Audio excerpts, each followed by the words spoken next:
We're kicking off with Penta, who made his WWE debut on this week's Raw, with his arrival being dubbed the worst kept secret by Michael Cole during his entrance.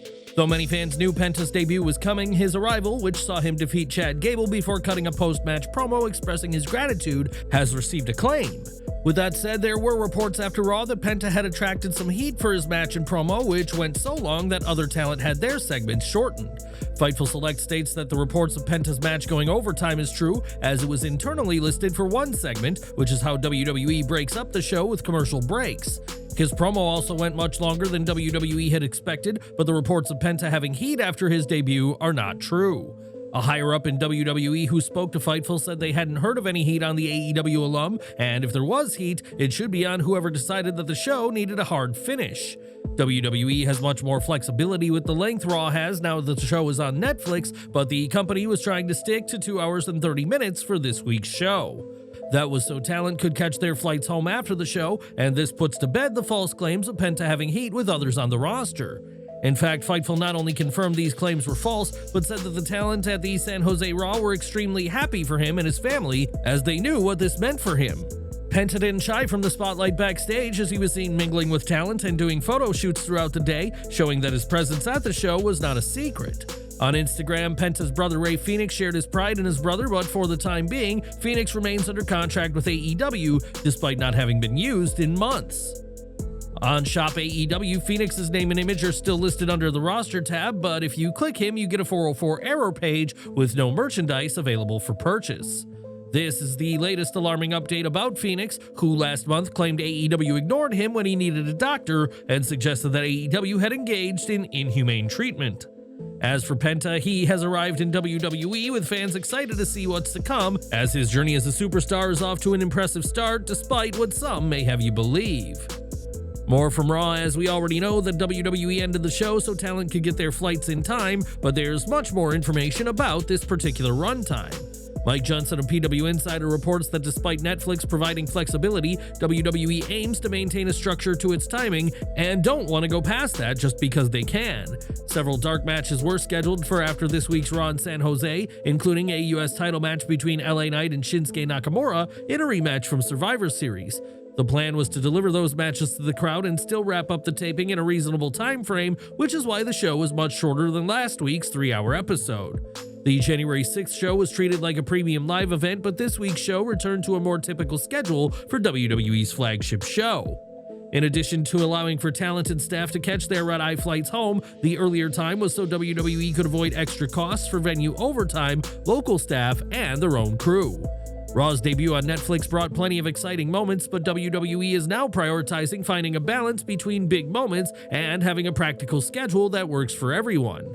We'll have to see if the January 20th episode will similarly have a shorter runtime as well, as there's still plenty of details WWE aims to figure out in this new streaming era. Do you prefer Raw's usual 3-hour runtime, or is the shorter, more focused show a better option? Share your thoughts and let us know what you'd like to see in WWE's Netflix era. Recently, it was reported that Malakai Black's time with AEW is up, and given that the Dutchman hasn't been featured in months, it's not hard to see why many believe this is the case. On TV, Will Ospreay recently alluded to Buddy Matthews stepping out of Black's shadow, and now we know much more about Black's standing in Tony Khan's promotion. During Wrestling Observer Radio, it was shared that some talent are glad that Black is gone, as he reportedly demonstrated that he wanted to go back to WWE during his AEW run. It was shared that Black having this view may have played a factor in him being pulled from TV, as AEW wouldn't want to build someone up just to see them take that momentum elsewhere. Fans are aware that Black's wife is Zelina Vega, who is with WWE, and returning to the promotion would allow for the couple to spend much more time together. PW Insider adds that AEW talent and backstage personnel hardly want people who aren't fully interested in working with AEW, and said they'll be glad if these individuals are gone. Last November, Black squashed claims he wanted to leave AEW, but it appears that is now the case, and fans may have already seen the last of the former Trios champion in an AEW ring. Now, Corey Graves is known for his sharp wit and signature personality on commentary, but now the savior of misbehavior is reportedly unhappy with his WWE role. Last week, WWE changed its commentary teams, with Michael Cole and Pat McAfee returning to Raw, while Joe Tessitore and Wade Barrett took the reins of SmackDown. This led to Graves being moved to NXT, and ahead of this week's edition of the Silver Brand, Graves fired off quite the statement on Twitter. He said, Imagine chasing your dream, then being told, not deciding, that you're no longer physically able to pursue your dream. Then you dedicate your life to something dream adjacent and being pretty fucking awesome at it. And then, when it's time to enjoy the fruits of your labor, being told you're not famous enough for your own job. Graves' comment has made him the center of attention once again, with fans talking about his role in WWE, and in a follow-up tweet, Graves said he'd have plenty to say on this week's show. Well, along the way, plans must have changed, as it was later confirmed that Graves wouldn't be on the show, and PW Insider reported that Graves was spotted at the Orlando airport that same day. Graves was leaving the city ahead of the NXT taping, adding even more speculation about his future with NXT and WWE as a whole in the wake of the commentary changes. It was expected that Graves would return to the main roster in the fall, filling in for Pat McAfee during his ESPN College Game Day season, but his comments have hinted at deep frustrations. For now, Graves hasn't given any updates, leaving fans to wonder what's to come for the commentator and which show, if any, we'll see him work next. What's your take on Corey Graves' move to NXT? Should he return to Raw or SmackDown instead? Please share your thoughts and feedback in the comments section below. Over to NXT, as Femi cemented his place atop the brand when he won the NXT title from Trick Williams at last week's New Year's Evil, and he was in rare form on this week's show. Femi kicked off NXT to a huge ovation from the fans, and the new champion was pleased to announce that he has arrived, he never doubted himself, and that it's time to take his throne. Femi received a brief "you deserve it" chant from the crowd before turning his attention to the cockroach Eddie Thorpe, but Femi was then interrupted by Tony D'Angelo.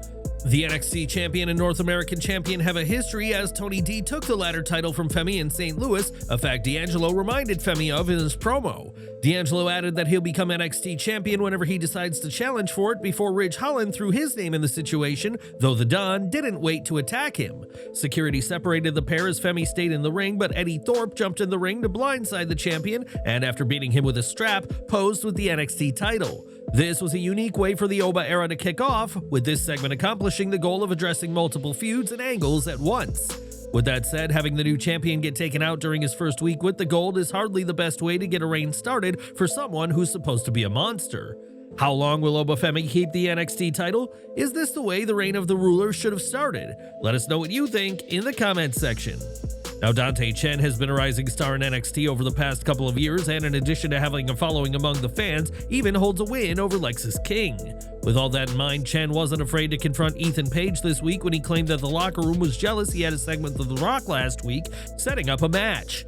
The former NXT champion easily defeated Chen and dragged his opponent out of the ring after the bell, and removed the shoe from Chen's right leg and positioned it between the steps of the ring post, and then kicked it, seemingly injuring Chen. Page was ready to do some serious damage, but Javon Evans, who had to have his jaw wired shut thanks to Page, arrived to try and get revenge on the Canadian. Evans got punched in the mouth and began to bleed instead, and Page left the ringside area with a smile on his face, satisfied with this continuation of his recent MO. It was a couple of weeks ago that Page broke Javon Evans' jaw in a segment, and he went on to hurt Cedric Alexander's fingers when the Hurt Business alum confronted him about it. Page's vicious side is on full display and is stemmed from his frustration to regain the NXT title, and it'll be interesting to see if there's any repercussions for him given his actions. This week's NXT saw a surprise appearance from Bayley, who confronted her fellow former NXT Women's Champion Roxanne Perez in a closing segment.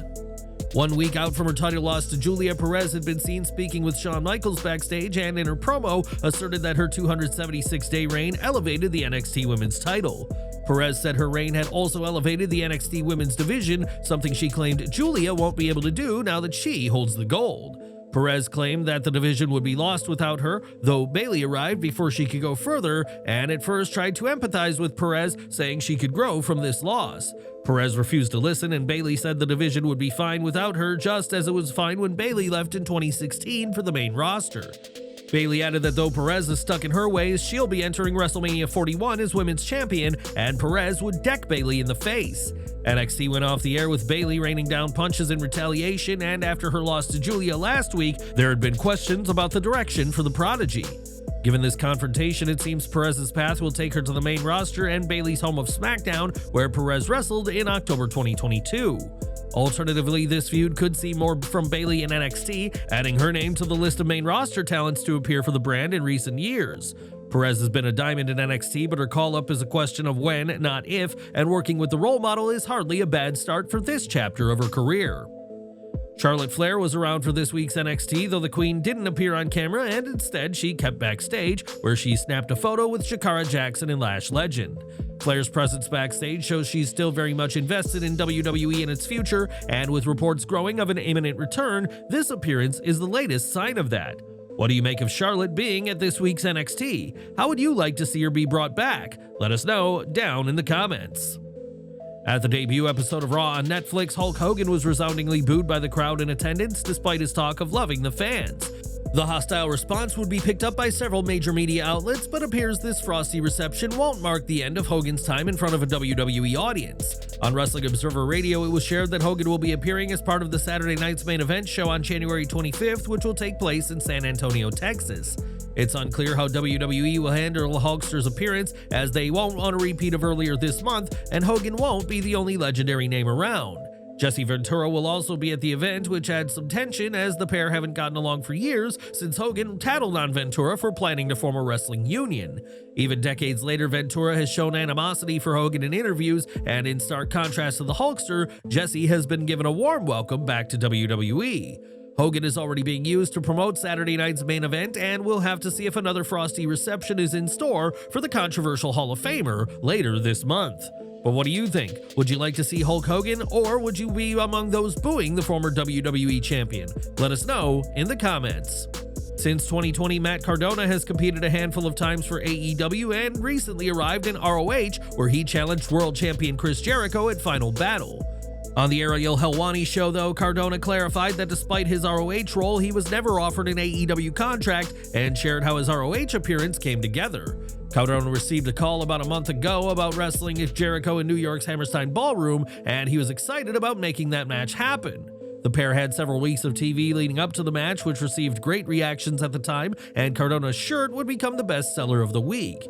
Despite all this hype, a contract didn't materialize, and though it was reported that he'd received an offer, Cardona clarified that this wasn't the case. In the interview, Cardona also discussed a potential WWE return, which he believes he's earned, and that the crowd would go crazy if he returned at the Royal Rumble. Cardona is so confident he'd get a huge reaction either as himself or Zack Ryder, and that in addition to selling a ton of merch, that social media would go crazy. Although he's not been offered anything yet, Cardona said there's been friendly communication, and while he doesn't worry and fixate on WWE reaching out, he's always ready.